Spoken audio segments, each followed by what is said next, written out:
Hello and welcome into Inside Fever Basketball. I'm Pat Boyd by the next head coach of the Indiana Fever, Stephanie White. June 17th wasn't just another game, it was a reckoning. If you were watching closely, you could feel it from the opening tip. The energy, the intensity, the way every player on the Indiana Fever carried themselves. It was as if the entire team had been waiting for this day. And they had. Because what happened on May 30th against the Connecticut Sun wasn't just a loss on the scoreboard. It was personal. It was painful. It was unfinished business. And on this night, every single Fever player came out with one goal in mind: to make sure the Connecticut Sun never forgot what they did, and to make sure the league knew the Fever would no longer stand for it. Back in that late May matchup, Jacy Sheldon played with a kind of reckless aggression that went far beyond competitive. She barreled into Sophie Cunningham, leaving her with an ankle injury and a partially broken tooth. Then she landed hard on Sydney Colson's leg, twisting it grotesquely, forcing her out of the game too. The referees, silent. The league, absent. And the Sun, proud of their win. But Caitlin Clark remembered. Everyone in Indiana did. So when Clark returned from a quad injury on June 17th and stepped back onto the floor, back in uniform, back in the fight, this wasn't about basketball anymore. This was about justice. And it didn't take long for things to explode. Sheldon, still up to her old tricks, decided she wasn't done. She started the game glued to Clark, shadowing her, bumping her off the ball, poking and prodding like a bad memory that wouldn't go away. But this time, Clark wasn't alone. This time, she had a team that wasn't going to let history repeat itself. In the third quarter, Sheldon made her move. She lunged in for a steal and instead jammed her finger directly into Clark's eye. It was blatant. Clark's head snapped back, her hand shot up to cover her face, and you could almost hear the collective gasp in the arena. But Clark didn't crumble. She retaliated, instinctively, rightfully, by pushing Sheldon away. And somehow, the officials decided Clark was the one in the wrong. A technical foul. For defending herself. The crowd erupted, not in cheers, but in disbelief. Fans pointed at the replay boards in stunned outrage. The video didn't lie. Clark had been targeted, again. And once again, the referees turned a blind eye.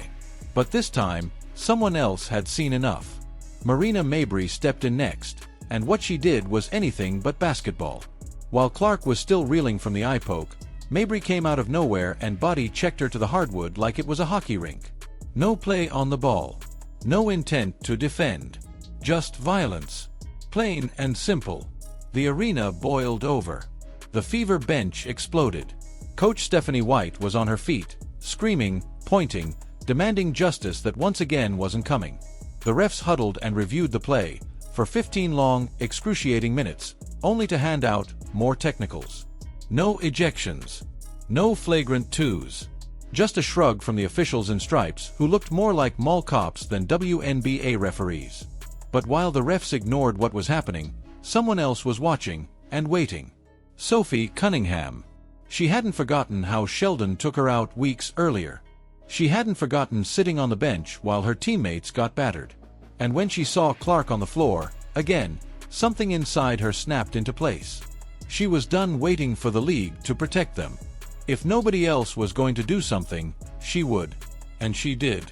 With less than a minute left and the Fever up big, Jacy Sheldon made one final drive to the basket. But Sophie Cunningham was there, and this time, she wasn't letting it go.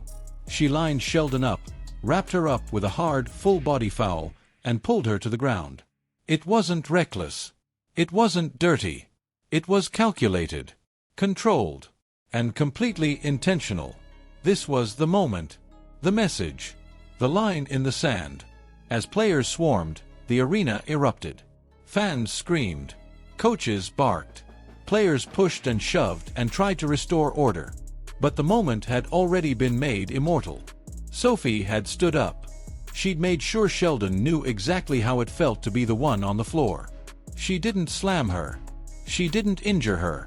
But she sent a message that echoed through the building like thunder. The officials had no choice this time. They gave Sophie a flagrant 2 and tossed her from the game. Sheldon and Lindsay Allen were also ejected. But nobody in Indiana was upset. Because they knew, finally, justice had been served. The final score read 88-71, but that number barely mattered. Caitlin Clark finished with 20 points and 6 assists. Natasha Howard added her 50th career double-double. Kelsey Mitchell dropped 17. But again, it wasn't about stats. It was about respect, about protection, about loyalty. And that loyalty was on full display when the crowd began chanting one name over and over again: Sophie, Sophie, Sophie. Her jersey might sell out tonight. She might earn an all-star spot off that one play alone. But more than anything, Sophie Cunningham became something every great team needs. She became the enforcer, the guardian, the teammate who says, if you come for one of us, you come for all of us. Coach Stephanie White said it best in the post-game press conference: when the officials don't get control of the ball game, this is what happens. And she was right. The league failed to protect its players. The refs let dangerous play become the norm. But the Fever didn't back down. They stood their ground. They fought back. And now, they're going to the Commissioner's Cup final for the first time in franchise history. If you support the Indiana Fever, if you believe in standing your ground, if you believe that real teammates show up when it matters most, comment CC and Spicy Sophie down below. Like, subscribe, and turn on notifications so you don't miss the next showdown. Because this team, they're not done yet. And after June 17th, the whole league knows it.